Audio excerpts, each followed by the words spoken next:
बिस्मिल्लाहिर्रहमानिर्रहीम। कैसे हैं भाई आप लोग? रटना नहीं है, समझना है। Syntex book board, second year chemistry, chapter number 5, introduction to hydrocarbon. सारे लेक्चर्स हो चुके। कहा था कि सबसे आखिर में सारे सेल्फ़ असेसमेंट जो पूरे चैप्टर के हैं, 6 सेल्फ़ असेसमेंट वो हम करने जा रहे हैं। पार्ट 9 है ओवरऑल इस चैप्टर का। ये कॉपी पेंसिल ले लीजिए, लेक्चर को नोट करना और मुस्कुराते रहना है। हमने सेकेंड ईयर केमिस्ट्री का आगाज़ जो है वो चैप्टर 4 से किया, नोमेनक्लेचर, और ये चैप्टर 5 भी अल्लाह की रहमत से तमाम हो गया। मैं आपको एक नसीहत करना चाहता हूँ, अगर आप वाकई ऑर्गेनिक केमिस्ट्री पे ग्रिप करना चाहते हैं ना, तो सिर्फ एक नसीहत करूँगा, एक वर्ड की, प्रैक्टिस। सिर्फ प्रैक्टिस। और अगर आप प्रैक्टिस करने की हिम्मत और ताकत अपने अंदर नहीं रखते ना, तो आप एंट्री टेस्ट क्वालिफाई करना चाहते हैं, एमडी कैट एट्सेट्रा, तो फिर आप रह जाएंगे पीछे। ये बात आप ज़हन नशीन कर लीजिए। दूसरा, कोई formula, shortcut, nomenclature organic chemistry के लिए नहीं है। बदकिस्मती से अगर आपकी मर्ज़ी के ख़िलाफ़ यूनिवर्सिटी में ऑर्गेनिक केमिस्ट्री डिपार्टमेंट में एडमिशन हो गया, तो आप मेरी बात को याद करेंगे और पढ़ आप यूनिवर्सिटी में रहे होंगे और देख मेरी वीडियोज़ रहे होंगे। किस लिए? सिर्फ ऑर्गेनिक केमिस्ट्री सीखने के लिए। तो ये बात आप पल्ले बांध लें। प्रैक्टिस, सिर्फ प्रैक्टिस, और दूसरा इसका कोई भी हल है ही नहीं। ठीक है। इसके बाद आखिरी पार्ट होगा इसका, जिसमें हम पूरी एक्सरसाइज की देख लेंगे, फिर नेक्स्ट चैप्टर की तरफ जो है वो चलेंगे। पहला सेल्फ असेसमेंट, पेज नंबर साथ साथ मैं आपको बताता रहूँगा। पहला सेल्फ असेसमेंट जो है वो मौजूद है आपकी बुक के पेज नंबर 101 पे। ठीक है। पूरा तो मैं नहीं लिखूँगा, सिर्फ मैं इसका क्वेश्चन आपको बता देता हूँ। सेल्फ असेसमेंट नंबर 1, इसमें आपसे क्या कह रहा है? सिर्फ आइडेंटिफाई करने की बोल रहा है आपसे, कि पहचान के बताइए, ज़रा आइडेंटिफाई करके बताइए कौन सा नीचे दिए गए कौन से कंपाउंड जो हैं, हाइड्रोकार्बन जो हैं, वो सैचुरेटेड हैं और कौन से अनसैचुरेटेड है। मैंने कॉलम बना लिया इसीलिए पहला जो इसके अंदर कंपाउंड दिया गया है वो दिया गया है C3H6। ठीक है, ये दिया गया है और आपसे बोला गया है कि भाईजान आप ये बता दीजिए कि ये सैचुरेटेड है या अनसैचुरेटेड है। इसके अलावा और भी हैं, पहले ये देख लें आप। C3H6 तो सैचुरेटेड कौन सा होता है? अल्केन वाले जो होते हैं, सिंगल कोवेलेंट बॉन्ड वाले जो होते हैं, वो हमारे पास सैचुरेटेड होते हैं। और अनसैचुरेटेड जो हैं वो हमारे पास अल्कीन अल्काइन होते हैं। टू द पॉइंट बात ये है। तो हमें ये चेक करना है कि आया ये जो है वो अल्केन है या अल्कीन अल्काइन है। अल्केन है तो ये सैचुरेटेड है, अल्कीन अल्काइन है तो ये अनसैचुरेटेड है। ये बात याद रहे कि हम यहाँ पाबंद हैं कि हमारे पास कार्बन 3 है, इससे ज़्यादा नहीं होंगे। हाइड्रोजन हमारे पास 6 हैं, इससे ज़्यादा नहीं होंगे। स्ट्रक्चर बनाने के लिए 3 कार्बन पहले आप ले लीजिए। ठीक है। सिंगल बॉन्ड तो आप बना लिया करें, ये बात तो तय है कि सिंगल बॉन्ड तो होगा ही होगा। अच्छा, उसके बाद हाइड्रोजन आपके पास 6 हैं। हाइड्रोजन आपके पास 6 हैं तो यहाँ पर आप अगर 3 हाइड्रोजन लगा देते हैं, यही एक हद है ना, और यहाँ पर भी 3 हाइड्रोजन लगा देते हैं, तो आपको पता है ये बात कि एक कार्बन ने 4 बॉन्ड बनाने होते हैं किसी के साथ भी। चाहे तो चारों हाइड्रोजन के साथ बना ले, चाहे तो 3 हाइड्रोजन के साथ बना ले और एक साइड पे आगे एक और कार्बन आ जाए। चाहे तो आप एक हाइड्रोजन ख़त्म करके इसी के साथ डबल बॉन्ड बना लें, कार्बन के साथ गुंजाइश है डबल बॉन्ड बनाने की। चाहे तो आप एक हाइड्रोजन और ख़त्म करके ट्रिपल बॉन्ड बना लें इस कार्बन के साथ। तो इस कार्बन के साथ 3 कम से कम बॉन्ड ये कार्बन बना सकता है, इसी तरह ये कार्बन भी कम से कम 3 बॉन्ड इसके साथ बना सकता है। तो काफ़ी पॉसिबिलिटीज़ हैं आपके पास, ठीक है। लेकिन आप बाउंड किस जगह पर हैं? आप बाउंड हैं इस तादाद की तरफ कि हाइड्रोजन 6 से ज़्यादा नहीं है, कार्बन 3 से ज़्यादा नहीं है, ठीक है। और आपको हर कार्बन के 4 बॉन्ड मुकम्मल भी करने हैं। तो इस वाले को देखें, शुरू में हमने ये 3 हाइड्रोजन लगा दिए, 3 हाइड्रोजन लगा दिए। अब 3 बॉन्ड तो इसने इन 3 हाइड्रोजन के साथ बना लिए और 1 बॉन्ड इसने इस कार्बन के साथ बना लिया। ये बॉन्ड की तफसील सही मायनों में जो मैंने समझाई है ना, वो मैंने समझाई है पिछले चैप्टर का पार्ट 1 नोमेनक्लेचर ऑफ अल्केन, उसमें बड़ी डिटेल्ड मैंने बात की है, ठीक है। तो इसने 3 बॉन्ड जो है इस हाइड्रोजन के साथ बना लिए और 1 बॉन्ड इस कार्बन ने इस कार्बन के साथ बना लिया। इसके 4 बॉन्ड पूरे हो चुके। इस वाले कार्बन को देखें, इसने 3 बॉन्ड इस हाइड्रोजन के साथ बना लिए, 1 बॉन्ड इस कार्बन के साथ बना लिया। इसके भी 4 बॉन्ड पूरे हो चुके, इसके भी पूरे हो गए, इसके भी पूरे हो गए। अब ये बीच वाला रह गया, इसको भी 4 बॉन्ड बनाने हैं। तो 1 बॉन्ड तो इसने इस कार्बन के साथ बना लिया और 1 बॉन्ड इसने इस कार्बन के साथ बना लिया। अब 2 बॉन्ड इसको और बनाने हैं, ठीक है। या तो 2 हाइड्रोजन यहाँ ये लगाए, 2 हाइड्रोजन के साथ बॉन्ड बनाए, तब जाके इसके 4 बॉन्ड मुकम्मल होंगे। लेकिन शर्त उसने रखी है 6 हाइड्रोजन से ज़्यादा होने नहीं चाहिए, ठीक है। तो 6 हाइड्रोजन होने नहीं चाहिए, इससे ज़्यादा 6 से ज़्यादा नहीं होने चाहिए। 3 यहाँ लगा दिए, 3 यहाँ लगा दिए। अब आपके पास जो ऑप्शन बचता है वो सिर्फ यही बचता है कि आप डबल बॉन्ड लगा दें। अब ये डबल बॉन्ड जब लगेगा ना, तो इसका असर सिर्फ इसी कार्बन पे नहीं होगा, बल्कि इस डबल बॉन्ड का असर इस कार्बन पे भी होगा, इस वाले के ऊपर भी।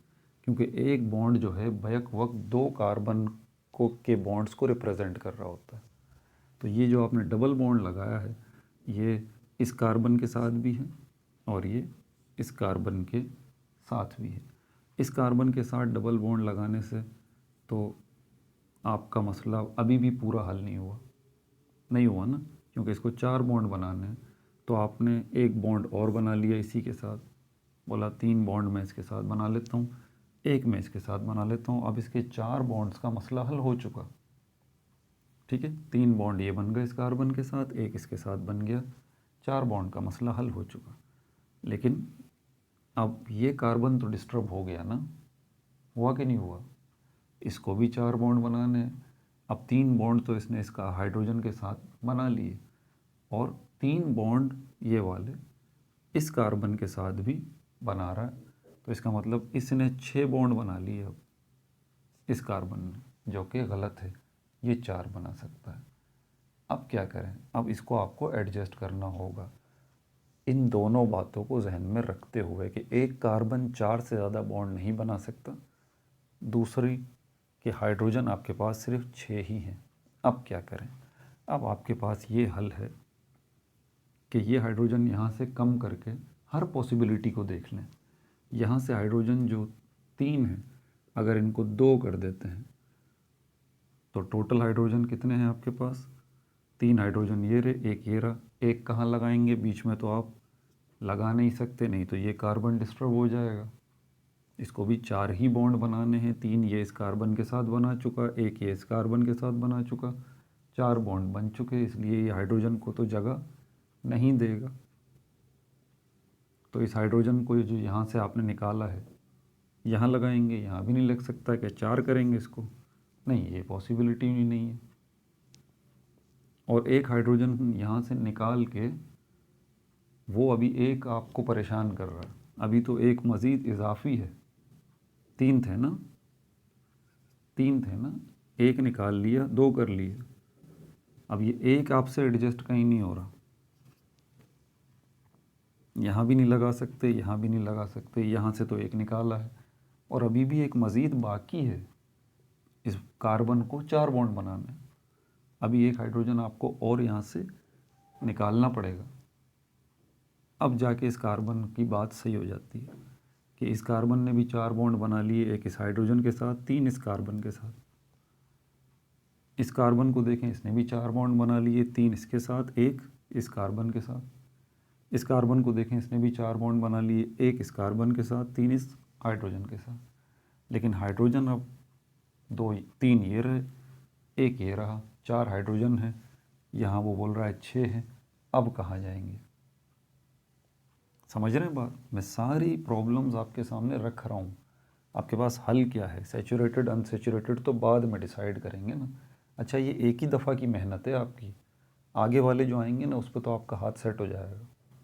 ठीक है, तो अब ये करते हैं कि डबल बॉन्ड तो ले आते हैं ट्रिपल के बजाय, इससे देखते हैं क्या पॉसिबिलिटी बनती है। तो डबल बॉन्ड जो आपने लगा दिया, अब यहाँ ट्रिपल ख़त्म कर दिया। अब इस कार्बन को देखें, इसको एक हाइड्रोजन और चाहिए।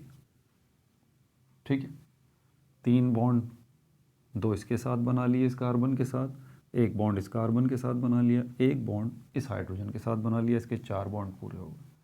अब इसको देखें, इस कार्बन को भी 4 बॉन्ड बनाने हैं, एक इसने इस हाइड्रोजन के साथ बना लिया और 2 इस कार्बन के साथ बना लिए, 3 हो गए, चौथा इसको डबल कर देते हैं। अब अगर आप चेक करें तो आपका अब जाके मसला हल हुआ है।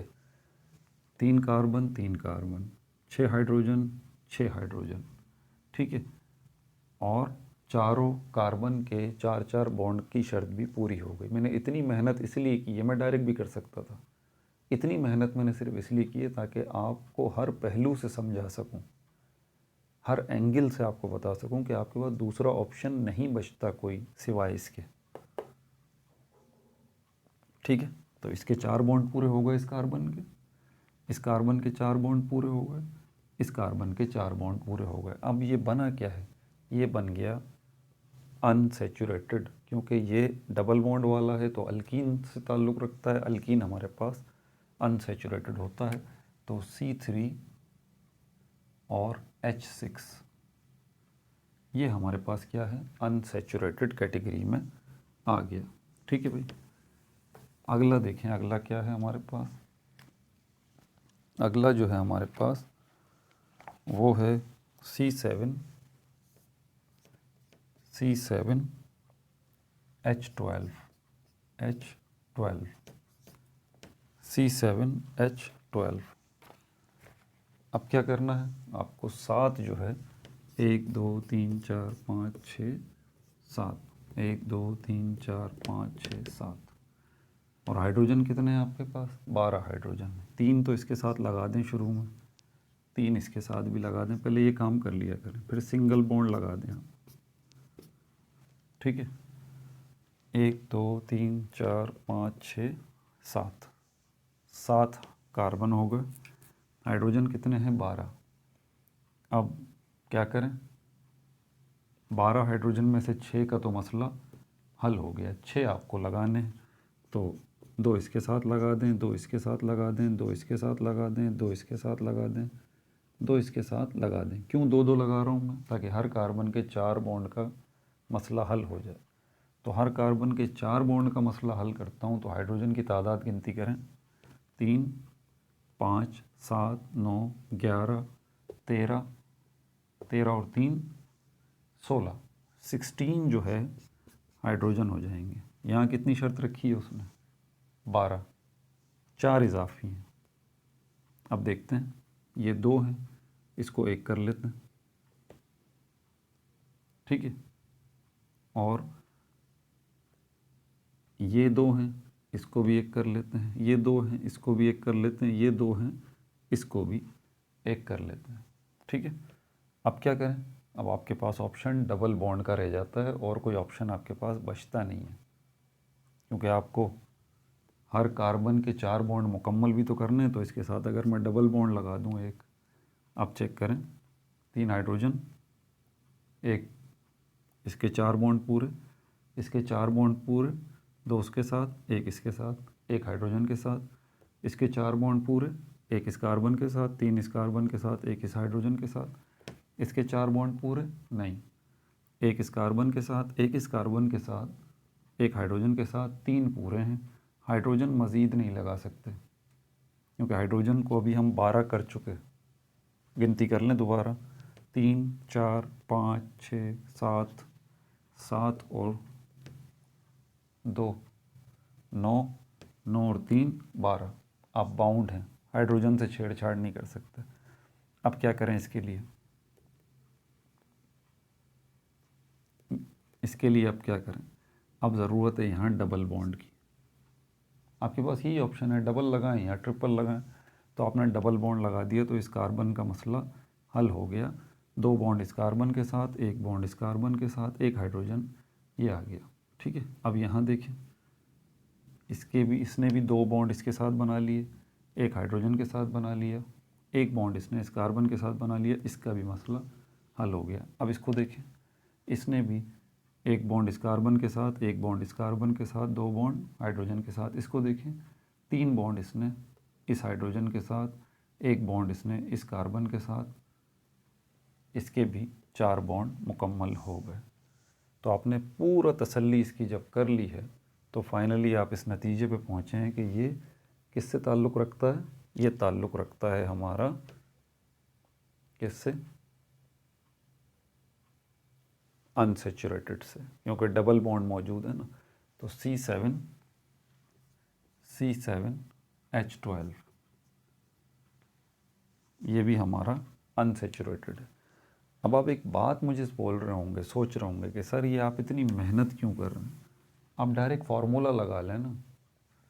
अल्केन का भी एक फार्मूला है, अल्कीन का भी एक फार्मूला है, अल्काइन का भी एक फार्मूला है। उससे सेकंड्स में पता लग जाएगा कि आया ही ये अल्कीन फैमिली का है, अल्केन फैमिली का है या अल्काइन फैमिली का है। जैसे अल्केन जो है, अगर मैं इसका फार्मूला लगा दूं CnH2n+2, ये फार्मूला जिसके साथ मैच कर जाएगा वो क्या होगा? वो जो है अल्कीन से ताल्लुक़ रखता होगा, अल्केन से, सॉरी। अल्कीन को अगर मैं ट्राई करूं तो इसका फार्मूला है CnH2n, और अगर अल्काइन को देखूं तो इसका फार्मूला है CnH2n-2। तो इन 3 फार्मूलाज को लगा के ट्राई कर लेते हैं। जिस फार्मूले से मसला हल हो जाएगा तो हम समझ जाएंगे, क्योंकि हमें पता है ये अल्कीन का फार्मूला है, ये अल्केन का फार्मूला, ये अल्कीन का फार्मूला, ये अल्काइन का फार्मूला है। तो यहाँ पर इसको अगर देखें, पहले वाले को, इसमें कार्बन बोल रहा है n की जगह पर कार्बन की तादाद आ जाएगी C3, तो ये 3 कार्बन आ गए। 2 मल्टीप्लाई बाय n अभी हम 3 लिख चुके हैं, तो ये यहाँ पर क्या आ जाएगा? n की जगह पे 3 आ जाएगा, मल्टीप्लाई बाय 3+2। अब इसको सॉल्व करते हैं तो ये हो जाएगा C3, 2 3 6 +2, ये हो जाएगा H8। आपका क्या है? C3H6। इसका मतलब ये अल्केन तो नहीं है। अब इसको इस पर ट्राई कर लेते हैं, इस वाले को इस पर ट्राई कर लेते हैं। ठीक है, तो यहाँ पर Cn का मतलब जितने कार्बन हैं, कितने कार्बन हैं? 3 कार्बन, तो यहाँ 3 कार्बन लगा देते हैं। 2 मल्टीप्लाई बाय n किसको रिप्रेजेंट कर रहा है? 3 कार्बन को, तो यहाँ 2 मल्टीप्लाई बाय 3, तो ये हो जाएगा C3H, 2 3 6, C3H, 2 3 6। ठीक है, तो ये बिल्कुल इससे मैच कर रहा है अल्कीन से, C3H6। और अगर ये अल्कीन है तो डेफिनेटली ये अनसेचुरेटेड से बिलोंग करता है। ठीक है, अब अल्काइन से भी चेक कर लेते हैं, ये वाला फार्मूला भी लगा के चेक कर लेते हैं, क्योंकि आगे मैं सॉल्व नहीं करने वाला। अब मैंने तरीका बता दिया है आपको, आप फार्मूला लगाइए, आपका मसला हल हो जाएगा इसके अंदर। ठीक है, शुरू में क्यों मेहनत करवाई सर फिर इतना? फिर इन फार्मूले से ही मसला हल कर देते। अगर आपको ये फार्मूले मैं शुरू में ही बता देता तो आप प्रैक्टिस नहीं करते, वक्ती तौर पे तो आपका मसला हल हो जाता, लेकिन आगे एंट्री टेस्ट में क्या करते? सोचिए ज़रा। अल्काइन, इसको भी लगा के देखें, Cn, n की जगह कितने कार्बन हैं? 3, ये 3 आ गए। 2n, 2 multiply by 3, 2 multiply by 3 -2, तो ये बनेगा C3H, 2 3 6, 6 में से 2 गए, तो कितने बचे 4, C3H4 क्या मैच कर रहा है? नहीं, मैच नहीं कर रहा, तो ये अल्काइन भी नहीं है, ये अल्कीन है आपका, और ये अनसेचुरेटेड ग्रुप से ताल्लुक़ रखता है। ठीक है भाई, मेरे ख्याल में अब मुझे मज़ीद बताने की ज़रूरत नहीं है। 9th क्लास के बच्चे तो हैं नहीं माशाल्लाह, आप 2nd ईयर के स्टूडेंट हैं, तो अब ख़ुद आप कर सकते हैं। ये मैं आपको आगे बता देता हूँ ताकि हमारा टाइम बचे, हम सेल्फ़ असेसमेंट नंबर 2 की तरफ जो है वो चलें। इन्हीं फार्मूलाज, 3 फार्मूलाज़ की मदद से आप चेक कर लें। C3H6 ये तो हम देख चुके हैं, अनसेचुरेटेड है। C7H12 ये भी अनसेचुरेटेड है, फार्मूला लगा के आप चेक कर सकते हैं। इसी तरह C8 और H18 अगर आप इसको चेक करेंगे, ठीक है, तो ये आपका क्या है, तीसरा वाला कौन सा था, C8H18 ये आपका सैचुरेटेड है, अल्केन फैमिली से ताल्लुक़ रखता है, H18, ठीक है। और इसके अलावा आपका कौन सा है, C5H10, तो C5H10 जो है ये भी आपका सैचुरेटेड है, अल्केन फैमिली से ताल्लुक़ रखता है। टोटल 5 दिए हुए हैं इसने, और 5 हमारे पूरे हो चुके, नहीं बल्कि आखिरी रह गया C5H8, ये हमारा अनसेचुरेटेड फैमिली से ताल्लुक़ रखता है, C5H8। अगर आप चाहें तो इनको वही फार्मूलाज लगा के चेक भी कर सकते हैं। ठीक है भाई, सेल्फ असेसमेंट नंबर 2 पे चलें।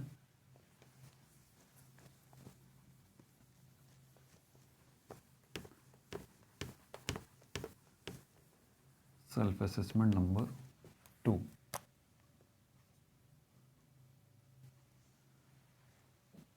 ये आपका है पेज नंबर 104 पे। ठीक है भाई, यहाँ आपसे क्या बोल रहा है, इस पे आपको थोड़ा सा सर खपाना पड़ेगा। ये सेल्फ असेसमेंट नंबर 2 का पहला जो है, ये आपसे कह रहा है कि ड्रॉ कीजिए, draw the structure, draw the structure,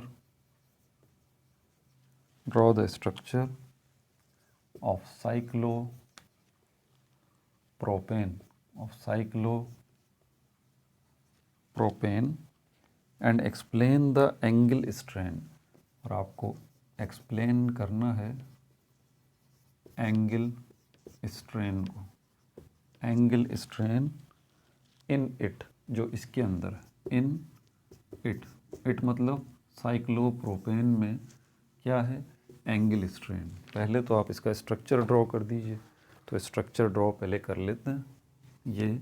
ये और ये, हर कार्बन जो है इसको अपना क्या करना है, 4 बॉन्ड मुकम्मल करना है, तो 2 हाइड्रोजन 2 हाइड्रोजन 2 हाइड्रोजन, आप चेक कर लें, तीनों कार्बन के 4-4 बॉन्ड मुकम्मल हो चुके। तो पहली बात तो इसकी हमने मान ली, draw the structure, structure draw कर दिया। अब ये जो बात बोल रहा है कि ये एंगल स्ट्रेन जो है ये क्या है, अब इसको ज़रा सुनने के लिए आप तवज्जो से मेरी बात सुनिएगा। एक मॉलिक्यूल जो होता है उसके इर्द गिर्द कुछ इलेक्ट्रॉन्स घूम रहे होते हैं, ठीक है। 2 इलेक्ट्रॉन्स अगर सर्कुलेट कर रहे हैं अराउंड अ मॉलिक्यूल,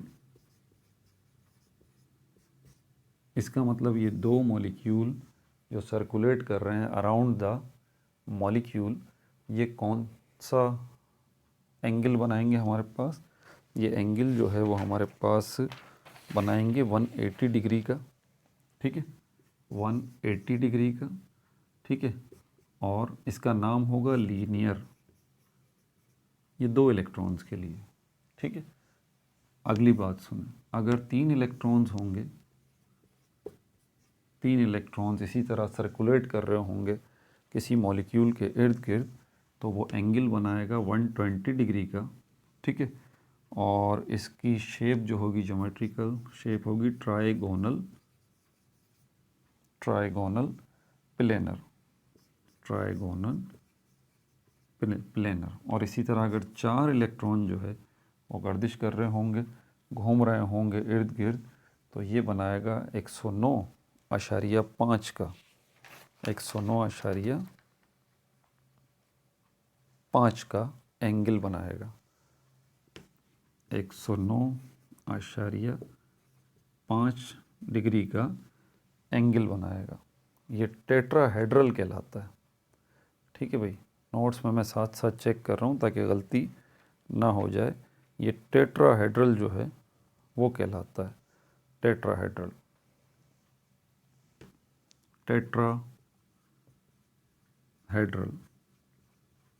जैसे कि मीथेन के मॉलिक्यूल में होता है CH4, इसकी टेट्राहेड्रल ज्योमेट्री है ना, 4 इलेक्ट्रॉन्स इसके इर्द गिर्द घूमते रहते हैं और एंगल कितना बनाते हैं, 109.5 डिग्री का। तो ये तो तफसीलात थी, अगर 2 इलेक्ट्रॉन हो, अगर 3 इलेक्ट्रॉन हो और अगर 4 इलेक्ट्रॉन हो। ये जो एंगल आपको नज़र आ रहे हैं ना सारे, ये 120 डिग्री 3 इलेक्ट्रॉन पे, 2 इलेक्ट्रॉन पे 180 डिग्री और 4 इलेक्ट्रॉन पे, ये सारे के सारे एंगल्स जो हैं ये आइडियल एंगल्स कहलाते हैं। आइडियल एंगल्स जो है ये कहलाते हैं। मतलब ये बात तय है कि अगर 3 इलेक्ट्रॉन होंगे, 2 इलेक्ट्रॉन होंगे तो एंगल 180 का बनेगा, शेप लीनियर बनेगी। ठीक है, 3 इलेक्ट्रॉन होंगे तो एंगल 120 का बनेगा, ज्योमेट्री ट्राइगोनल प्लेनर होगी। और अगर 4 इलेक्ट्रॉन होंगे तो एंगल बनेगा 109.5 और ये टेट्राहेड्रल जो है वो ज्योमेट्री उसकी बनेगी। ये कैलकुलेटेड वैल्यूज़ हैं सारी की सारी और आपको तकरीबन हर केस में ऐसा ही नज़र आएगा। इसीलिए इन एंगल्स को हम कहते हैं आइडियल एंगल्स। मगर कुछ केसेस में ऐसा नहीं होता, कुछ केसेस में ऐसा नहीं होता। जैसे कि साइक्लोप्रोपेन को अगर आपने, इसकी जो ज्योमेट्री बननी चाहिए, ठीक है, इसकी जो ज्योमेट्री जो है वो बननी चाहिए, वो बननी चाहिए इसकी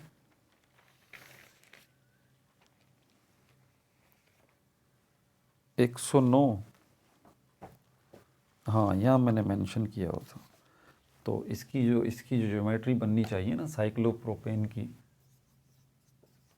साइक्लोप्रोपेन की, वही मैं कह रहा था, मैंने नोट कहाँ किया हुआ है, तो ये बुक में ही मैंने मेंशन किया हुआ था। तो इसकी जो ज्योमेट्री बननी चाहिए ना वो बननी चाहिए 109.5 की जो है वो इसका एंगल बनना चाहिए। ठीक है, इसकी केमिस्ट्री के मुताबिक, इसकी कैलकुलेशन के मुताबिक, ठीक है, क्योंकि इसके स्ट्रक्चर के मुताबिक। अच्छा, और साइक्लोप्रोपेन का इसका एंगल कितना बनना चाहिए, 109, और 109 पे इसकी ज्योमेट्री कैसी होनी चाहिए, टेट्राहेड्रल जो है इसकी ज्योमेट्री होनी चाहिए, टेट्राहेड्रल। लेकिन ये कौन सी है हमारे पास, 109 वाली, ये आइडियल है, आइडियल एंगल है। ठीक है भाई, तो ये हमें एंगल मिलना चाहिए 109.5 का एंगल इस साइक्लोप्रोपेन में, ये आइडियल एंगल है। लेकिन हमें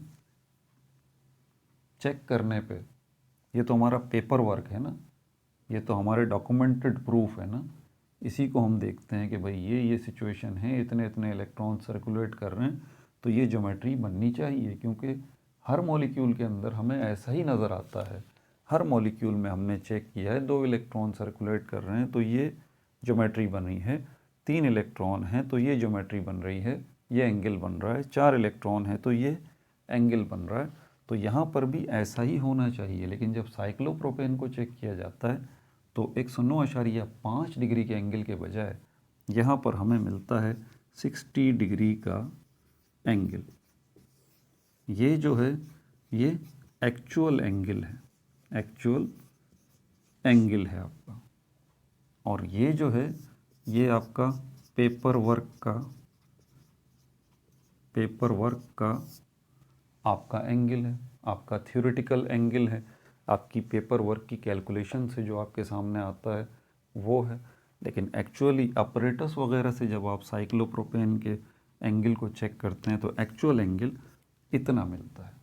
तो ये ऐसा क्यों हो रहा है, ऐसा क्यों हो रहा है, इसकी वजूहात क्या हैं, ये हमारा फ़िलहाल सवाल नहीं है, वरना बात तो बहुत तवील हो जाएगी। ठीक है, तो ये हमारा सवाल नहीं है। हाँ, उसने हमसे जितनी बात बोली है हम उसी पे फोकस करेंगे। उसने बोला एंगल स्ट्रेन, आप एंगल स्ट्रेन को एक्सप्लेन कर दें इस साइक्लोप्रोपेन के।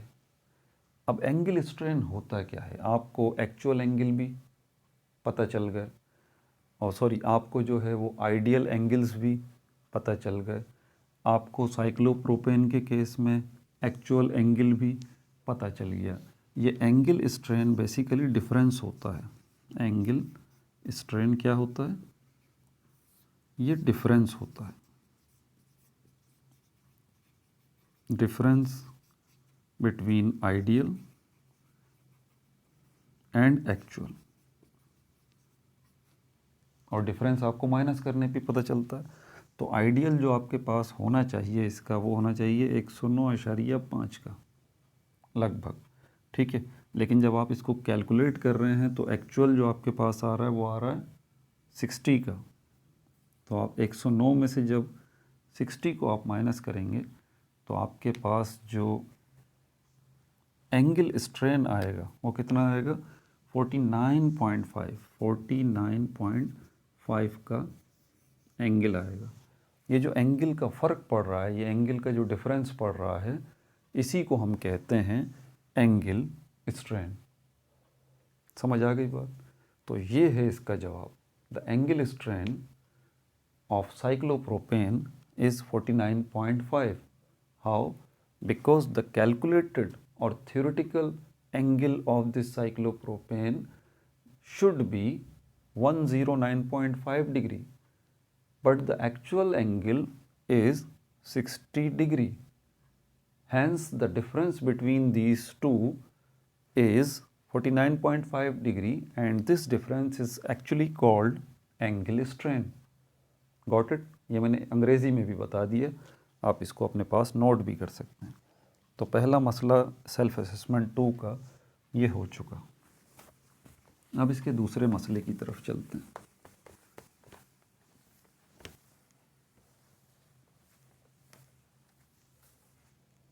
जो इसमें दूसरा मसला बताया गया, boiling point of cyclopropane is less than n propane, explain why. Boiling point जो है वो साइक्लोप्रोपेन का कितना है, लेस देन, कम है, लेस देन है एन प्रोपेन से। अच्छा, अगर केमिकल फार्मूला मैं आपको एन प्रोपेन का बताऊं और साइक्लोप्रोपेन का बताऊं ना केमिकल फार्मूला, तो सेम है। इसका केमिकल फार्मूला भी C3H8 है एन प्रोपेन का, और साइक्लोप्रोपेन का भी केमिकल फार्मूला C3H8 है। लेकिन इन दोनों का स्ट्रक्चर चेंज है। ये तो एन प्रोपेन है, सीधा सीधा ऐसा,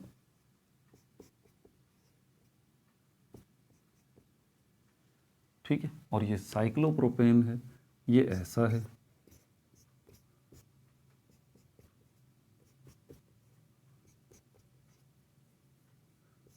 ये ऐसा है। समझ में आ रही है बात आपको? तो वो बोल रहा है आपसे कि भाई ये बता दीजिए इस चीज़ की वजह, क्या वजह है कि ये जो साइक्लोप्रोपेन है इसका बॉइलिंग पॉइंट कम है, less than n propane, n propane का ज़्यादा है और इसका कम है। तो इसका जवाब है because of angle strain, angle strain. जी जनाब, अगर किसी भी मॉलिक्यूल के अंदर, किसी कंपाउंड के अंदर एंगल स्ट्रेन पाया जाता है, यानी कि वो कैलकुलेटेड थ्योरेटिकल वैल्यू से उसका एंगल जो है वो मैच नहीं करता और कोई दूसरा ही एंगल नज़र आता है, जैसे कि अभी हमने देखा भी, तो एंगल स्ट्रेन अगर कोई भी मॉलिक्यूल शो करता है तो इसका मतलब ये हुआ कि वो चीज़ जो है वो बहुत ज़्यादा रिएक्टिव होगी।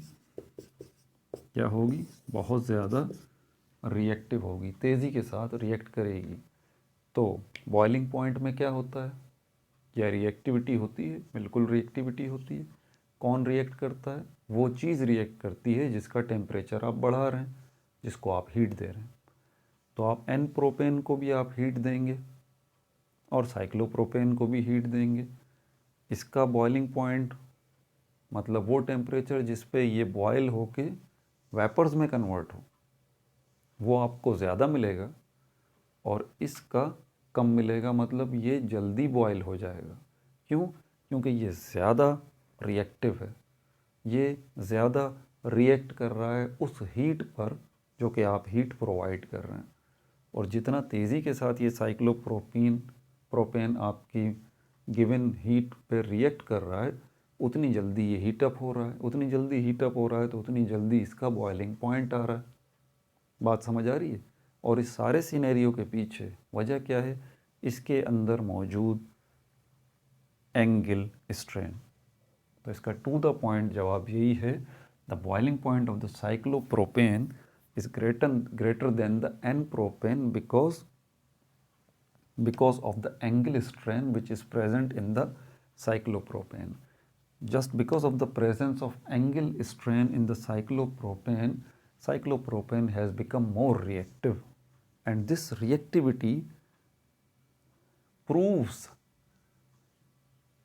the lesser boiling point of cyclopropane as compared to n-propane. Got it? ये भी जवाब आपको मिल गया। सेल्फ असेसमेंट नंबर 3 की तरफ चलते हैं।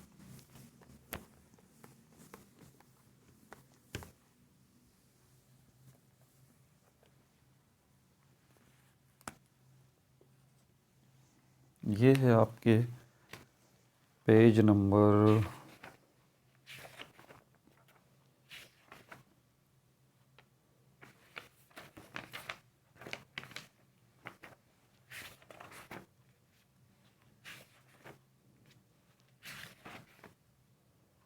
111 पे ये मौजूद है, सेल्फ असेसमेंट नंबर 3।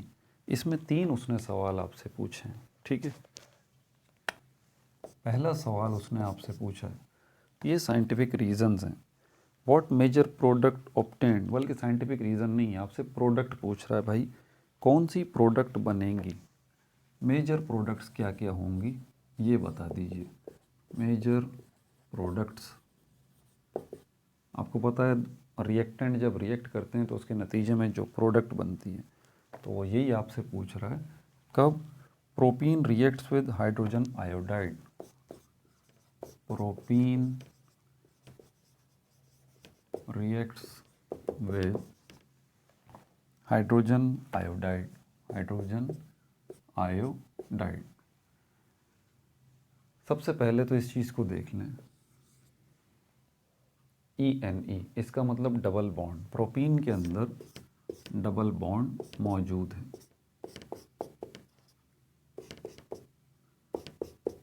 ये रहा। और जब ये एक कोई भी चीज़ रिएक्ट करेगी ना, जब प्रोपीन के साथ या किसी भी दूसरे कंपाउंड के साथ, अगर उसमें ट्रिपल बॉन्ड या डबल बॉन्ड मौजूद है तो वो चीज़ सबसे पहले उस जगह पे जाएगी जहाँ पर डबल या ट्रिपल बॉन्ड मौजूद है, उस कार्बन के पास।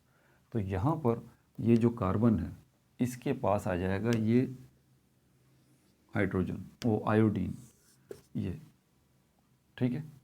और ये सिंगल बॉन्ड जो है ये ख़त्म हो जाएगा, सॉरी डबल बॉन्ड जो है वो ख़त्म हो जाएगा, सिंगल बॉन्ड रह जाएगा। और यहाँ पर क्या आ जाएगा? आयोडीन। अब ये हाइड्रोजन कहाँ जाएगा?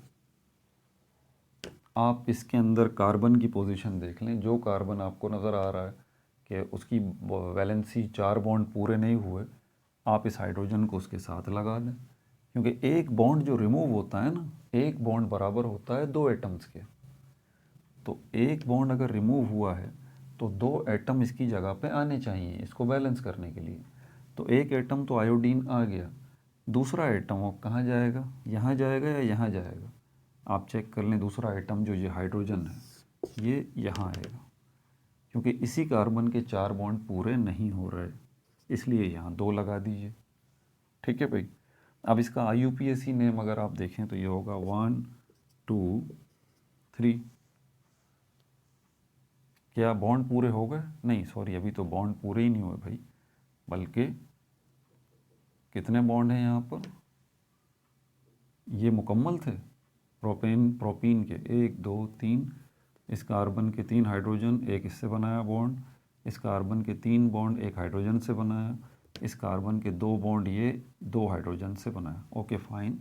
यहाँ से जब हम इसको ख़त्म करते हैं तो ये आयोडीन आ गया। इस कार्बन ने 3 बॉन्ड हाइड्रोजन के साथ बनाए, एक कार्बन के साथ। इस कार्बन ने 3 बॉन्ड यहाँ बनाए, इस कार्बन के साथ, इस कार्बन के साथ, ऊपर आयोडीन के साथ एक हाइड्रोजन ये रहा। इस कार्बन को देखें अगर तो इस कार्बन के पास ऑलरेडी पहले ही 2 हाइड्रोजन थे, तो ये तीसरा हाइड्रोजन आके ये 3 हो जाएगा। मुझसे मिस्टेक हो गई थी, सॉरी। ठीक है भाई। अब इसकी आप जो है वो नॉमेनक्लेचर इसका 1 2 3। तो ये क्योंकि प्रोपेन है तो हम कहेंगे 2 आयोडो प्रोपेन। 2 आयोडो प्रोपेन हो जाएगा। ये होगी इसकी एंड प्रोडक्ट 2 आयोडो प्रोपेन। ठीक है भाई। अगला देखें।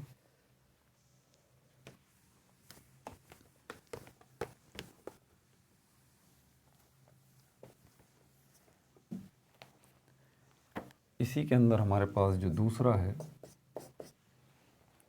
वो है ethene reacts with chlorine water. Ethene reacts with chlorine water।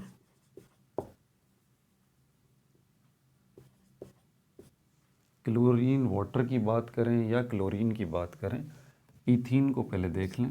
2 carbon, hydrogen double bond. ये किसके साथ रिएक्ट करेगी? ये रिएक्ट करेगी Cl2 क्लोरीन गैस के साथ। अब ये जब आएगी यहाँ पे तो एक जो है वो बॉन्ड ऑब्वियस सी बात है ब्रेक होगा, क्योंकि हाइड्रोजन के पास मामला बाद में जाएगा, पहले बॉन्ड ब्रेक होगा। ठीक है।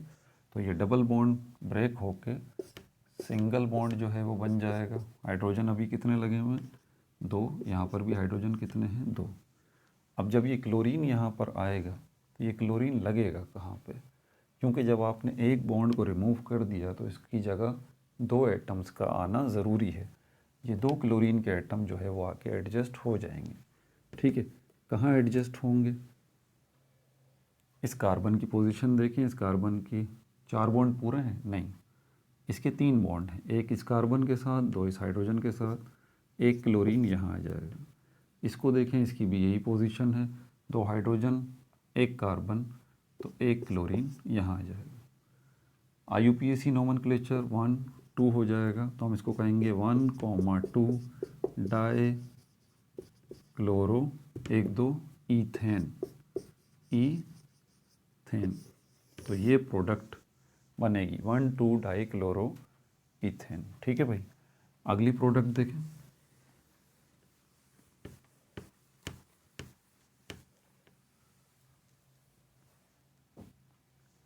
नंबर 3 पे हमारे पास है ethylene reacts with ozone. Ethylene reacts with ozone. Ethylene जो है असल में ईथीन का ही दूसरा नाम है, कॉमन नेम है। ईथीन जो है वो IUPAC नेम है, और इसी ईथीन का कॉमन नेम जो है वो इथाइलिन है। और इसका केमिकल फार्मूला आपको अभी मैंने बताया, CC डबल बॉन्ड H2 ये है। ये किसके साथ रिएक्ट करेगा? ये ओजोन के साथ रिएक्ट करेगा, यानी कि O3 इसके साथ। अब अगर आपने बुक खोली हुई है ना, ये आपको सेल्फ असेसमेंट लिखा हुआ नज़र आ रहा है, तो इसी के ऊपर आप देखें ओजोनोलाइसिस आपको मिल जाएगा। और उसी के अंदर जो है यहाँ पर बाकायदा पूरा केमिकल रिएक्शन दिया हुआ है। यहाँ पर ईथीन भी है, वो ओजोन के साथ रिएक्ट करके एक इंटरमीडिएट इथाइलिन ओजोनाइड बनता है। पहले इसको मैंने वीडियोस में भी एक्सप्लेन किया है, ठीक है। 100 डिग्री आपको सेंटीग्रेड टेम्परेचर यहाँ पे देना पड़ेगा, जिंक कैटलिस्ट को इस्तेमाल करना पड़ेगा। तो ये इंटरमीडिएट इथाइलिन ओजोनाइड जो है ये कन्वर्ट हो जाएगा किसके अंदर, फॉर्मल्डिहाइड और जिंक ऑक्साइड में, ठीक है। तो यहाँ मैं पूरा बना भी देता हूँ। सबसे पहले जो इसकी प्रोडक्ट बनेगी इंटरमीडिएट इथाइलिन ओजोनाइड, इसमें हमारे पास ऑक्सीजन ऑक्सीजन ऑक्सीजन 3 ऑक्सीजन आएंगे इस तरह से, ठीक है। और ये किसके साथ बॉन्ड बनाएंगे, CH2, एक बॉन्ड इसके साथ, एक बॉन्ड इसके साथ, यहाँ पर भी CH2, और ये इस तरह जो है ये क्या नाम है इसका, इसका नाम है इथाइलिन ओजोनाइड, इथाइलिन ओजोनाइड। यही इथाइलिन ओजोनाइड जो है आप इसको टेम्परेचर देंगे कितना, 100 डिग्री सेंटीग्रेड, ठीक है। और कैटलिस्ट कौन सा इंट्रोड्यूस कराएंगे, जिंक। तो उसके नतीजे में यहाँ क्या बनेगा, उसके नतीजे में बनेगा formaldehyde, C double bond O, और ये हमारे पास H, यहाँ पर भी H, यहाँ पर भी H। अल्डिहाइड ग्रुप का पहला अल्डिहाइड होता है ये फॉर्मल्डिहाइड, ठीक है भाई। और इसके साथ बनेगा जिंक ऑक्साइड। तो ये भी आपको इथाइलिन जब ओजोन के साथ रिएक्ट करेगी तो पहली प्रोडक्ट ये बनेगी इथाइलिन ओजोनाइड, और दूसरी प्रोडक्ट ये दो बनेंगी, एक तो ये फॉर्मल्डिहाइड बनेगा, दूसरा जिंक ऑक्साइड बनेगा, ठीक है भाई। इसके साथ 2 आएगा, मेरे ख्याल में स्पेलिंग मिस्टेक है यहाँ पे, ये लगाना भूल गए क्योंकि जिंक की वैलेंसी +2 होती है, बल्कि नहीं एक ही ऑक्सीजन, सही है, ऑक्सीजन की भी तो -2 होती है भाई, ठीक है। और कौन सा है, 3 सेल्फ असेसमेंट हो गए, चौथा देख लेते हैं।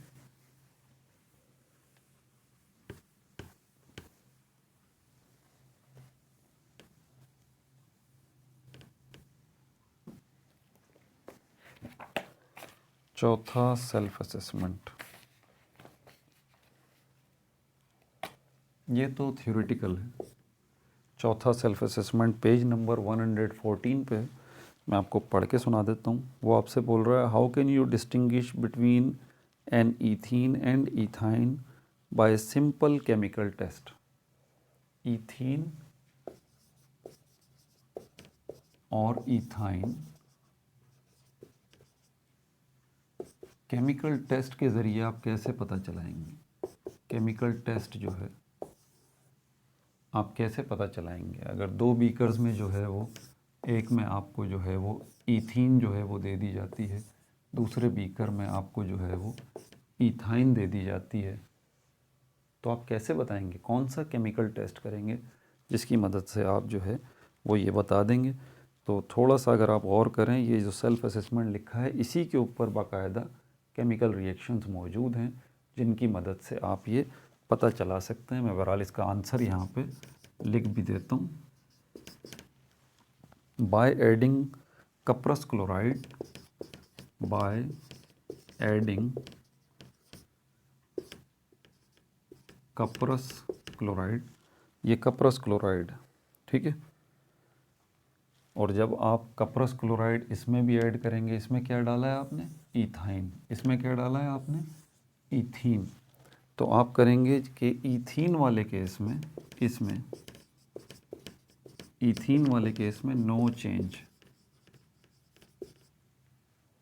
कि आप इसमें कपरस क्लोराइड जो है वो डालेंगे लेकिन इसमें आपको कोई तब्दीली होती हुई नज़र नहीं आ रही होगी। लेकिन यही कपरस क्लोराइड जब आप इसमें डालेंगे, ठीक है, तो यही कपरस क्लोराइड अगर आप इसमें डालेंगे तो आपको रेड कलर के प्रिसिपिटेट्स जो है, यानी कि इसी बीकर के अंदर इसमें आपने ये ईथाइन को रखा हुआ है लेकिन आपको पता नहीं है कि ईथाइन है या नहीं है।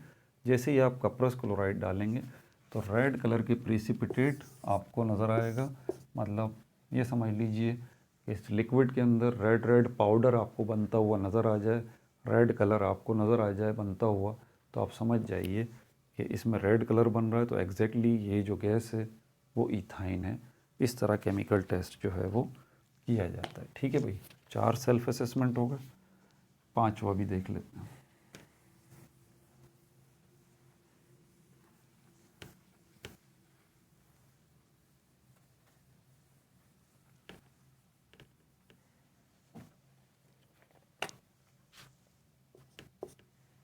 पांचवा सेल्फ असेसमेंट आपको मिलेगा पेज नंबर 119 पे। ठीक है भाई, इसमें 2 क्वेश्चन इसने आपसे पूछे हैं। पहले बोला है ड्रॉ कीजिए, ड्रॉ करने का ये थोड़ा मेहनत तलब काम है। ठीक है, पॉसिबल,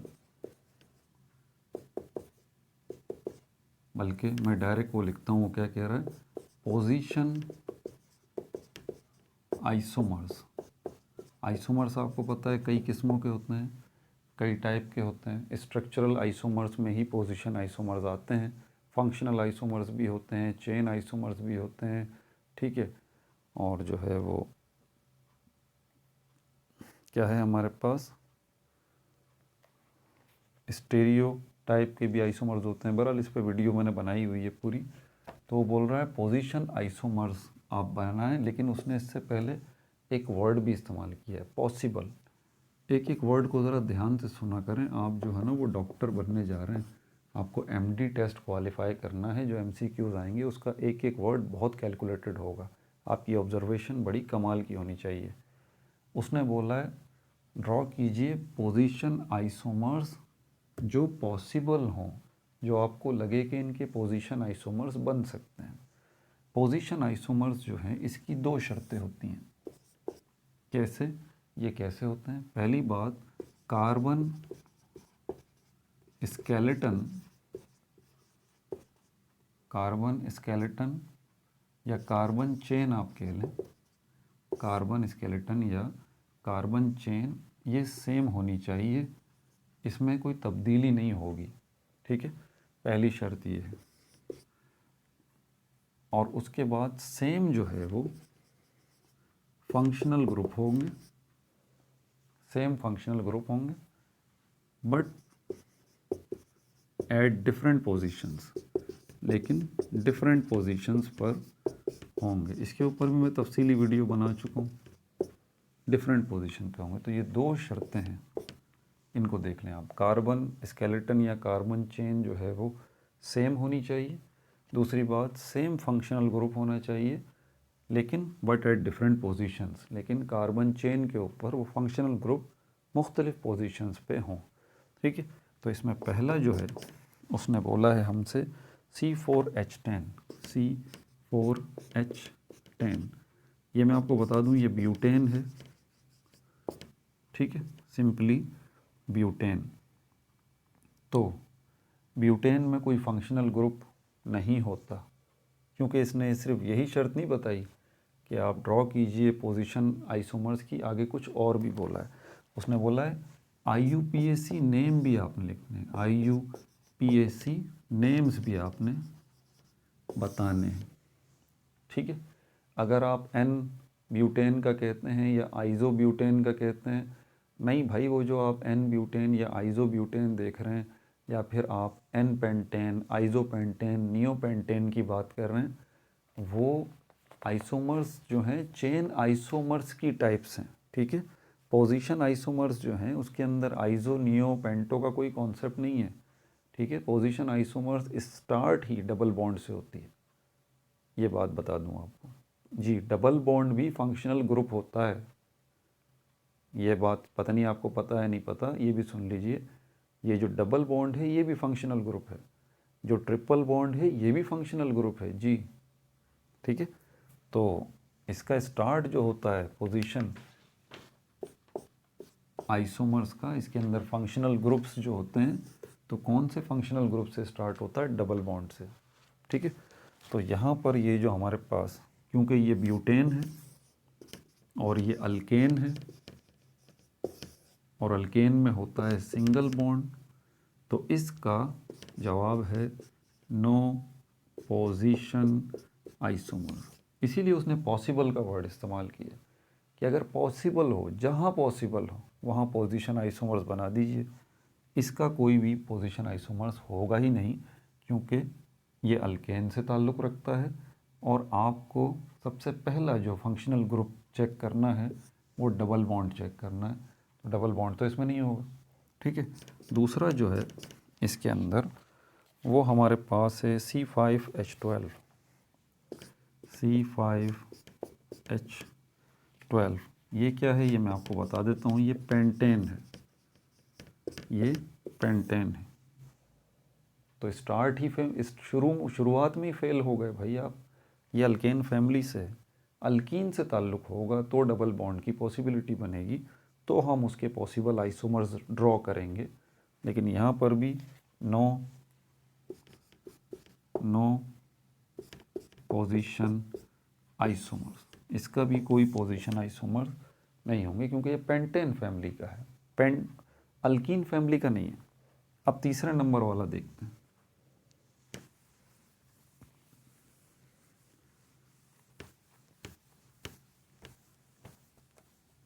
अभी तक के जितने सेल्फ असेसमेंट आपने देखे हैं उसमें सबसे मुश्किल ये आपके लिए है, ठीक है। तो देख लीजिए तीसरा वाला जो इसमें बता रहा है C4H8, ये तीसरा नंबर का है, क्वेश्चन नंबर 1 का तीसरा है ये।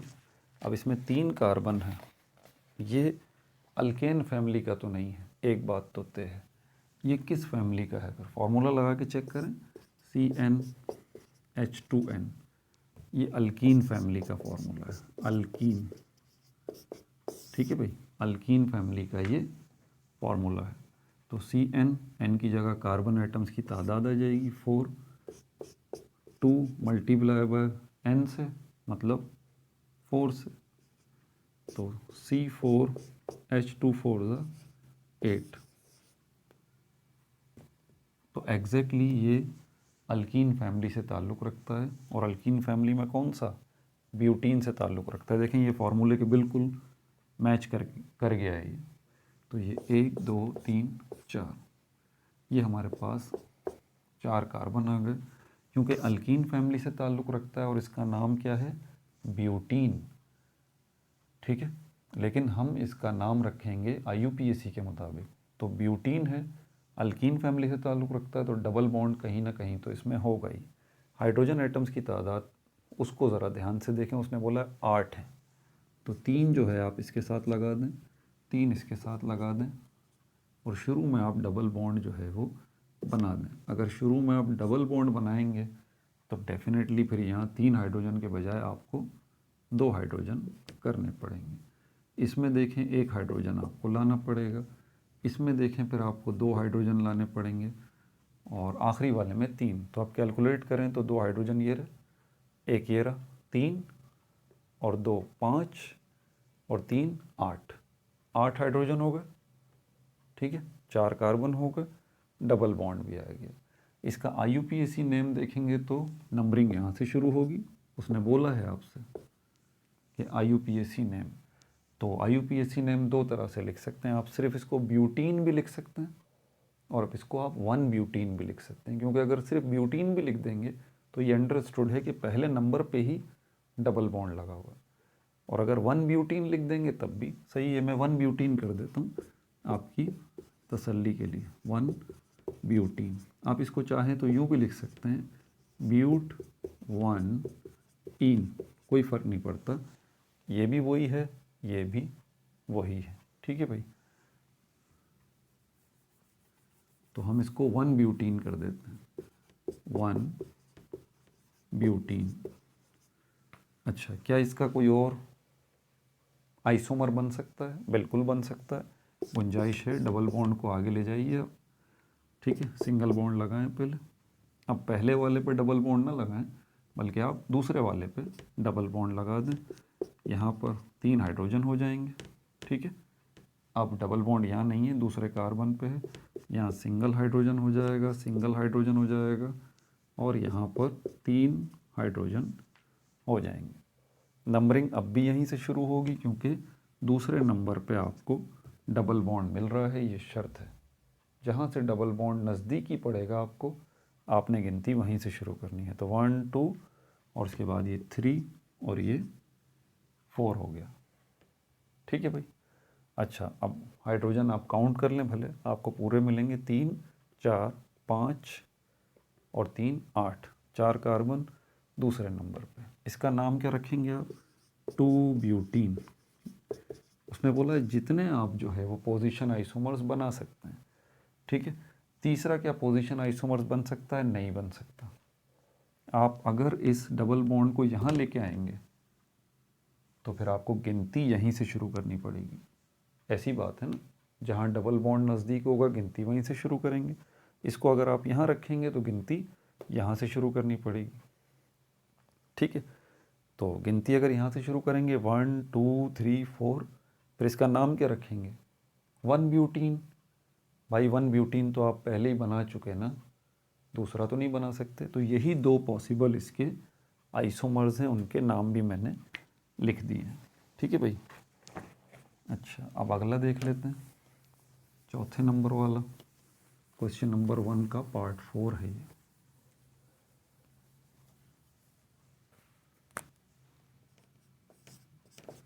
चौथे नंबर पे है यहाँ पे 1 2 3 4 C5H10 है। C5H10। तो पहले ये चेक कर लें अल्केन का है, अल्कीन का है, किसका है, क्योंकि अगर ये अल्केन का हुआ तो फिर तो बेकार है हमारे लिए। तो अल्कीन से ट्राई करते हैं, ये अल्कीन से मैच कर रहा है। CnH2n, यहाँ 5 आ जाएगा, यहाँ 5 मल्टीप्लाई बाय 2 मल्टीप्लाई बाय कितना है 5, तो ये हो जाएगा C5H2 5 10। तो एग्जैक्टली ये किस फैमिली से ताल्लुक़ रखता है? अल्कीन फैमिली से ताल्लुक़ रखता है। ये फार्मूला अल्कीन का ही लगाया मैंने, तो साबित हो गया, यही फार्मूला हमारे सामने आया है। ठीक है। और ये क्या है? ये पेंटीन है। फिर क्या है ये? पेंटीन है। अब इसके पॉसिबल आइसोमर्स देख लें आप। सिंगल सिंगल सिंगल तो बना दिया करें, शुरू में डबल बॉन्ड बना दें क्योंकि डबल बॉन्ड की आपको ज़रूरत है। डबल बॉन्ड की आपको ज़रूरत है। Single H, double bond, 2 hydrogen 3 hydrogen, 2 hydrogen 3 5 7 और 3 10। आप चेक कर लें, पूरे जो है वो 10 हाइड्रोजन ये हो गए। ठीक है।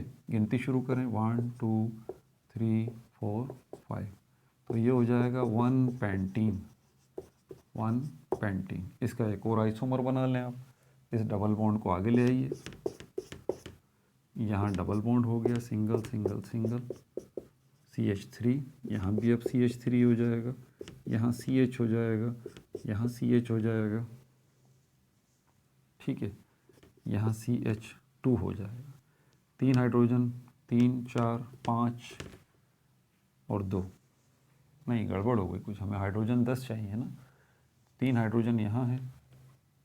ठीक है। एक ये रहा 4 हाइड्रोजन, 5 5 और 2 7 और 3 10 हाइड्रोजन पूरे हैं। अब इसकी नंबरिंग कर लें 1 2 3 4 5। ठीक है भाई। अब इसका नाम क्या रखेंगे? 2 पेंटीन। आप चाहें तो इसको पेंट 2 इन भी कर सकते हैं, कोई बात नहीं, एक ही मतलब है इसका। तो 2 पेंटीन, ये दूसरा आइसोमर हमारे पास इसका आ गया। तीसरा आइसोमर इसका नहीं बनेगा। क्यों नहीं बनेगा? सोचिए, इस डबल बॉन्ड को जब आप यहाँ ले आएंगे तो गिनती कहाँ से शुरू करेंगे? जहाँ से डबल बॉन्ड नज़दीक होगा। अगर यहाँ ले आएंगे तो यहाँ से गिनती करें 1 2, दूसरे नंबर पे आपको मिलेगा। ठीक है। तो दूसरे नंबर 2 पेंटीन तो हम बना ही तो चुके, और अगर यहाँ से गिनती करेंगे 1 2 3, तो कायदे के मुताबिक यहाँ से गिनती आप कर नहीं सकते। क्यों?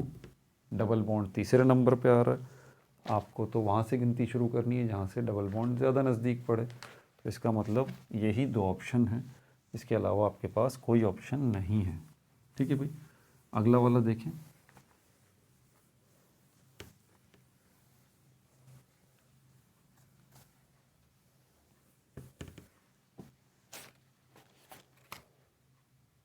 अब है हमारे पास C4H10 नंबर 5, C4H10 ये वाला।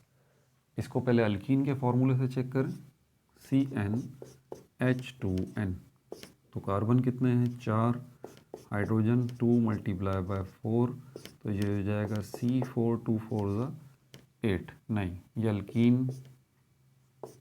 अल्कीन फैमिली का ये नहीं है। अल्काइन से ट्राई करें, CnH2n -2, तो CnHn की जगह आ गया 4H2 मल्टीप्लाई बाय 4 -2। सॉल्व करें इसको, C4H2 4 8 -2 C4H6।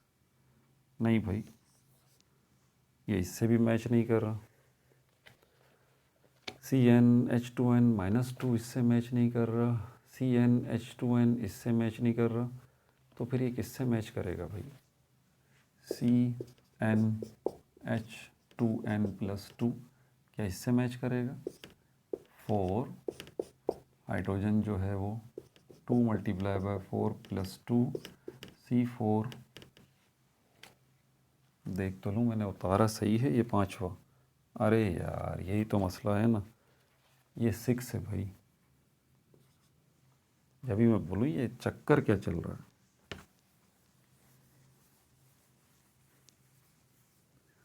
माफ़ कर दीजिएगा, आप लोगों ने भी काफ़ी पेन घुमा दिए होंगे। बहरहाल अभी चलते हैं यहाँ पे, अब इसको चेक कर लेते हैं। ये मेरा ख्याल अल्कीन फैमिली का, या मेरा आइडिया है ये अल्काइन फैमिली का है। बहरहाल दोनों चेक कर लेते हैं। CnH2n, ठीक है, ये अल्कीन का फॉर्मूला हो गया, CnH2n -2। तो इसके मुताबिक अगर हम देखते हैं, दोनों मैंने फार्मूले लिख दिए, अल्कीन का भी अल्काइन का भी। इसके मुताबिक पहले चेक कर लेते हैं। ये हो जाएगा C4H2 मल्टीप्लाई बाय 4, तो ये हो जाएगा C4H6। तो ये किस फैमिली का है, ये अल्कीन फैमिली का। अल्काइन फैमिली से भी चेक कर लें आप, C4H2 मल्टीप्लाई बाय 4 -2 C4, 2 4 8, 8 में से 2 गए 6।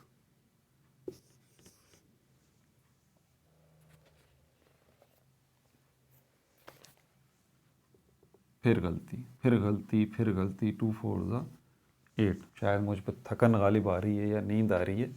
हाँ, नींद तो आ रही है, थक भी गया हूँ भाई। तो ये हो जाएगा कितना, 2 4 8। तो ये फार्मूला तो मैच नहीं कर रहा, इसलिए ये अल्कीन फैमिली से बिलोंग नहीं करता, ये अल्काइन फैमिली से बिलोंग करता है। 2 4 8, 8 में से 2 गए 6, C4H10। अब इसके हम C4H10 क्योंकि अल्काइन से ताल्लुक़ रखता है, इसलिए ट्रिपल बॉन्ड इसमें आएगा। ट्रिपल बॉन्ड आएगा तो इसको ट्राई करते हैं पहले बना के। 1 2 3 4 ट्रिपल बॉन्ड यहाँ लगा दीजिए। यहाँ एक हाइड्रोजन आएगा, यहाँ एक भी हाइड्रोजन नहीं आएगा, यहाँ 2 हाइड्रोजन आएंगे और यहाँ 3 आएंगे। 3 और 2 5 और 1 6, 1 2 3 4। ये कहलाएगा 1 ब्यूटाइन, या फिर इसको यूँ भी लिख सकते हैं ब्यूट 1 याइन,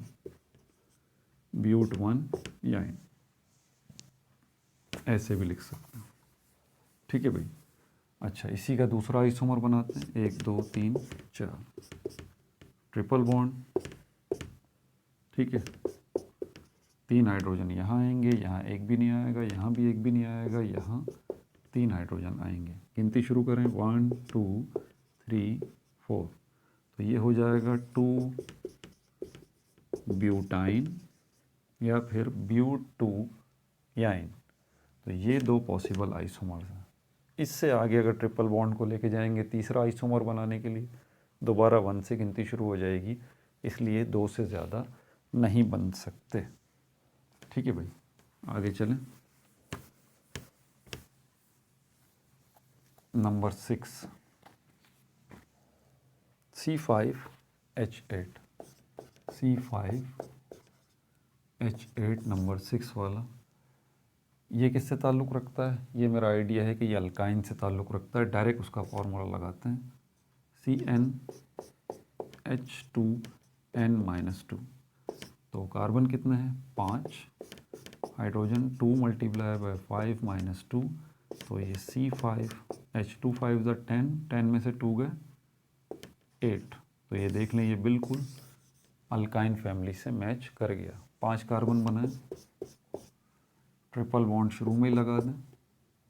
ठीक है, सिंगल बॉन्ड, हाइड्रोजन 3, यहाँ पर 1 हाइड्रोजन आएगा, यहाँ कोई हाइड्रोजन नहीं आएगा, यहाँ 2 हाइड्रोजन आएंगे और यहाँ भी 2 हाइड्रोजन आएंगे। हाइड्रोजन गिनती कर लेते हैं, 1 2 3 2 5, 5 और 3 8, हाइड्रोजन 8 है। ठीक है, ये क्या बनेगा? 1 पेंटाइन। अब इसको आगे लेके चलें, ट्रिपल बॉन्ड यहाँ आ गया, 3 hydrogen, 9 hydrogen, 2 hydrogen, 3 hydrogen. Count कर लें, 3 3 6 2 8। यहाँ पर क्या होगा? 1 2 3 4 5। तो हम इसको कहेंगे 2 पेंटाइन। इससे आगे अगर आप लेके जाएंगे तो फिर ये दोबारा 2 पेंटाइन बन जाएगा। समझ में आ रही है बात आप? तो 2 ही यहाँ पर पॉसिबल जो है वो आइसोमर्स हैं इसके। ठीक है भाई, अब इसके क्वेश्चन नंबर 2 की तरफ चलते हैं। फिर सेल्फ असेसमेंट नंबर 6 को देख लेंगे, वो छोटा सा ही है।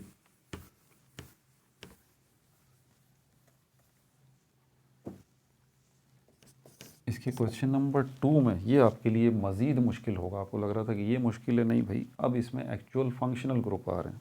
ठीक है, इसमें भी यही आपसे बोल रहा है, possible functional groups. Same question है, possible position functional group isomers.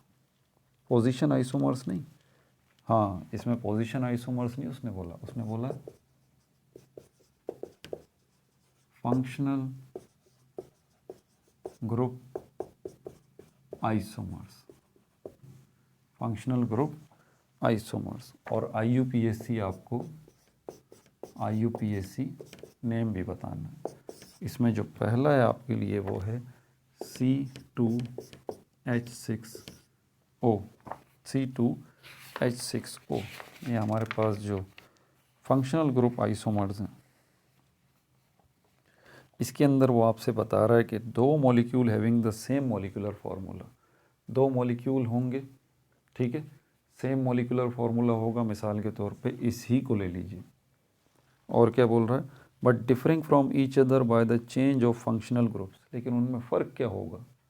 फ़र्क ये होगा कि डिफरेंट फंक्शनल ग्रुप्स जो है वो लगे हुए होंगे। मैं आपको ईथर और इथाइल दिखाता हूँ, आप उसको ज़रा देख लें। ये CH3 और CH2 और उसके बाद ये OH, ये अल्कोहल है। ठीक है, इसका केमिकल फार्मूला C2H6O है। ठीक है, और अब मैं आपको ईथर दिखा देता हूँ, डाई इथाइल ईथर, CH3O-CH3। ये हमारे पास क्या है? ये हमारे पास है डाई इथाइल ईथर। इसका केमिकल फार्मूला भी यही है, C2H6O। अब दोनों का केमिकल फार्मूला एक ही जैसा है, C2H6O। लेकिन ये क्या है? ये एक अल्कोहल है, और ये क्या है? ये एक ईथर है। केमिकल फार्मूला दोनों का सेम है, तो इनको कहा जाता है फंक्शनल ग्रुप आइसोमर्स, जिनके केमिकल फार्मूलाज तो एक जैसे हैं, लेकिन एक कंपाउंड जो है, एक अलग फंक्शनल ग्रुप रखता है अपने अंदर, तो दूसरा कंपाउंड जो है वो एक अलग फंक्शनल ग्रुप अपने अंदर रखता है। जैसे कि इसमें देखें ईथर और इसमें देखें अल्कोहल, लेकिन केमिकल फार्मूला सेम है। ठीक है, अब अगर ये पहला वाला अगर आप देखें तो पहला वाला जो है वो यही तो है, और इसके हमारे पास दो जो हैं फंक्शनल ग्रुप आइसोमर्स हैं। पहला वाला ये रहा, इसका नाम बता देता हूँ मैं आपको, इसका नाम है di ethyl ether, di ethyl ether. ठीक है, और ये जो नीचे वाला है हमारे पास अल्कोहल, ये है हमारे पास ethyl alcohol, ethyl alcohol, ethyl alcohol.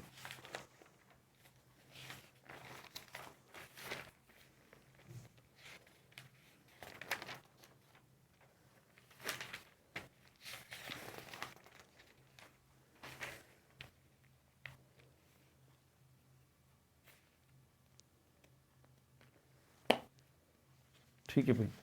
अच्छा, इसका IUPAC नेम अगर हम देखें तो इसका जो है वो ईथर का IUPAC नेम और अल्कोहल का IUPAC नेम वो हमें चाहिए। कॉमन नेम मैंने लिख दिए, ज़रा इनके IUPAC नेम आप देख लें। तो IUPAC नेम इस ईथर का तो ये होगा methoxy, methoxy methane, methoxy methane. ठीक है भाई, और इसका 1 2 देखें यहाँ पर, तो यहाँ पर हमारे पास होगा क्या है ये, ईथेन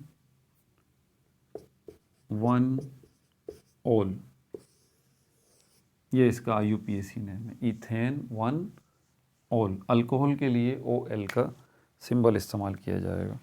ठीक है भाई। अच्छा, दूसरा देख लेते हैं इसमें, दूसरा फंक्शनल ग्रुप आइसोमर्स हमारे पास कौन सा है।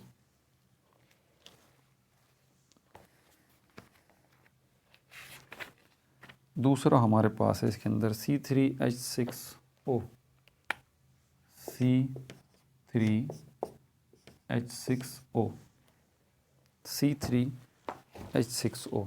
आपके ख़्याल में ये C3H6O कौन सा होना चाहिए? C3H6O, यहाँ पर हमारे पास इसकी दो पॉसिबिलिटीज़ हैं। ये 2 प्रोपेनॉन भी हो सकता है, ठीक है, फंक्शनल ग्रुप अगर इसके अंदर लगाएं, और 1 प्रोपेनॉन भी हो सकता है। ये 2 प्रोपेनॉन क्यों?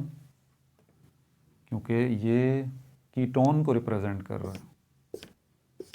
ये डबल बॉन्ड O, यहाँ पर हाइड्रोजन कितने हैं?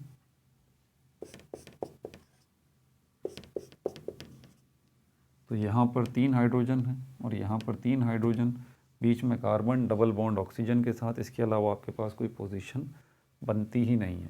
ठीक है भाई, तो यहाँ पर इसका नाम होगा 2 प्रोपेनॉन, 1 2 3 दूसरे नंबर पे लगा हुआ है, तो ये होगा 2 प्रोपेनॉन। अच्छा, इसका दूसरा जो है वो क्या बन सकता है आपके ख्याल में? कि मॉलिक्यूलर फार्मूला तो यही हो, लेकिन ये कार्बोनाइल ग्रुप है। और क्या हो सकता है इसके अंदर? कोई और पॉसिबिलिटी? मेरे ख्याल में थोड़ा सा गौर करें तो एसिटिक एसिड शायद बन जाएगा, या इसको हम हाँ बना सकते हैं। यहाँ पर जैसे C डबल बॉन्ड O होना चाहिए, यहाँ पर अगर मैं H लगा दूँ और यहाँ पर क्या लगा दूँ, CH3-C, ठीक है, CH2, तो कार्बन कितने हैं? 6, 3 और 2 और 1, 6 कार्बन हो गए। और अगर आपको याद हो तो ये है अल्डिहाइड, अल्डिहाइड। कौन सा अल्डिहाइड होगा ये? फॉर्मल्डिहाइड, एसिटल्डिहाइड प्रोपियोन अल्डिहाइड, प्रोपियोन अल्डिहाइड, ठीक है। ये अल्डिहाइड ग्रुप बन गया, ये रहा। तो इसी का दूसरा ये बनेगा अल्डिहाइड ग्रुप। तो इसको IUPAC हम नाम जो है अल्डिहाइड को 1 से यहाँ से शुरू करते हैं, 1 2 3। तो यहाँ पर हम इसको क्या नाम देंगे, 1 पे तो ये अल्डिहाइड ग्रुप ही लगेगा, ठीक है। तो हम इसको नाम देंगे प्रोपेन अल, प्रोपेन अल, ठीक है भाई। 1 प्रोपेनल, 1 प्रोपेनल। उसकी वजह ये है कि पहले नंबर पे ये अल जो है अल्डिहाइड को रिप्रेजेंट कर रहा है। तो इसका केमिकल फार्मूला आप देख लें, 3 कार्बन और 6 हाइड्रोजन डबल बॉन्ड ऑक्सीजन के साथ, एक ये है और दूसरा ये है 2 प्रोपेनॉन वाला।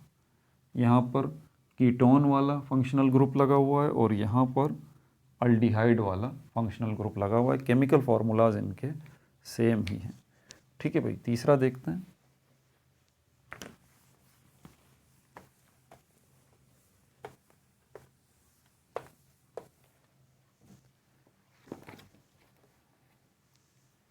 तीसरा जो है हमारे पास वो है C2H4 और O2, डबल बॉन्ड जो है 2 ऑक्सीजन। तो 2 ऑक्सीजन अगर देखें तो ये पोजीशन एक बनती है हमारे पास ये वाली, कौन सी, एक पोजीशन तो अल्कोहल वाली यहाँ बन जाएगी। कैसे, मैं आपको बताता हूँ कि 2 कार्बन है, पहले कार्बन को ले लें आप। अगर इसके साथ में OH लगाता हूँ और यहाँ भी OH लगाता हूँ तो देखें एक हाइड्रोजन यहाँ पर, एक हाइड्रोजन यहाँ पर, और फिर ये और फिर ये, ठीक है। सिंगल कोवलेंट बॉन्ड नहीं, मसला हल नहीं हो रहा, मसला हल नहीं हो रहा 2 अल्कोहल लगा के। क्यों? क्योंकि यहाँ पर फिर हमारे पास 6 जो है, अगर इसको बैलेंस करेंगे तो फिर 6 हाइड्रोजन चाहिए। 6 हाइड्रोजन की गुंजाइश नहीं है, हाइड्रोजन 4 ही होने चाहिए। अब क्या करें, अब हमारे पास एक ऑप्शन रहता है कार्बोनाइल ग्रुप का, है क्या ये, C2H4 और O2, 2 ऑक्सीजन। आपको याद है एक हमारे पास COO एक ग्रुप था ईस्टर वाला, उसकी पोजीशन बन सकती है यहाँ ये वाली, ठीक है। तो यहाँ पर अगर देखें CH3 जो है वो मैं लगा सकता हूँ, और एक यहाँ पर मैं जो है वो एक हाइड्रोजन यहाँ ले सकता हूँ। एसिटल्डिहाइड वाली पोजीशन भी बन सकती है, एसिटल्डिहाइड वाली 2 ऑक्सीजन डबल बॉन्ड, कौन सा बनेगा भाई, 2 ऑक्सीजन डबल बॉन्ड,